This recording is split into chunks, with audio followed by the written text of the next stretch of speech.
लोक फोडायची गरज नाही।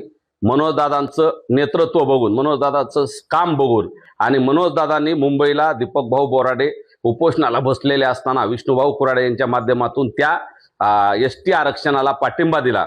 वेळोवेळी मनोजदादा धनगर समाजाच्या प्रश्नावर आणि धनगर आरक्षणावर सकारात्मकपणे बोलत असतात आणि धनगर बांधवांनाही वाटतं मराठा समाजाला आरक्षण मिळालं पाहिजे, म्हणून ते सुद्धा मनोजदादाच्या आंदोलनाला येतात।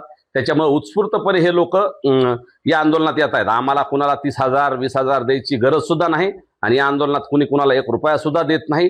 जे लोक येत आहेत ते उत्स्फूर्तपणे येत आहेत आणि आता मागच्या उन्हातल्या उपोषणात सुद्धा विष्णुभाऊ कुराडे यांच्या नेतृत्वाखाली धनगर समाज मोठ्या प्रमाणात भर उन्हात मनोजदादांना पाठिंबा द्यायला आला होता। धनगरी ढोल वाजवत ते तिथं आले होते आणि त्यांनी धनगर बांधवांनी मराठा समाजाच्या सोबत आहोत आणि मनोजदादाच्या सोबत आहोत हा सुद्धा विश्वास दिला होता।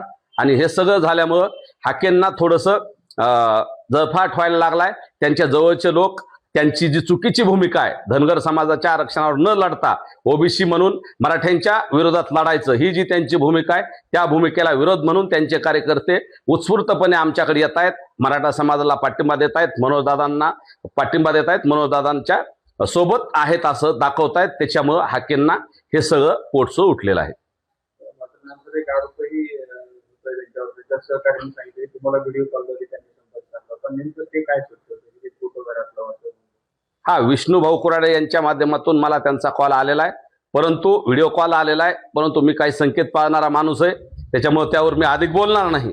परंतु मला विश्वास आहे एक ना एक दिवस लक्ष्मण हाके हे मनोजदादांना भेटायला येतील, मनोजदादांचा फोटो सुद्धा त्यांच्या घरात लावतील हे मात्र नक्की आहे आणि तशा प्रकारचं ते विष्णुभाऊने सांगितलेलंच आहे।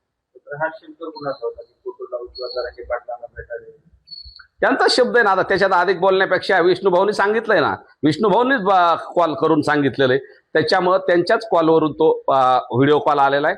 त्याच्यामुळे आता जास्त उगाच बोलण्यापेक्षा मला विश्वास आहे नक्की ते मनोजदादाला भेटायला पण येतील।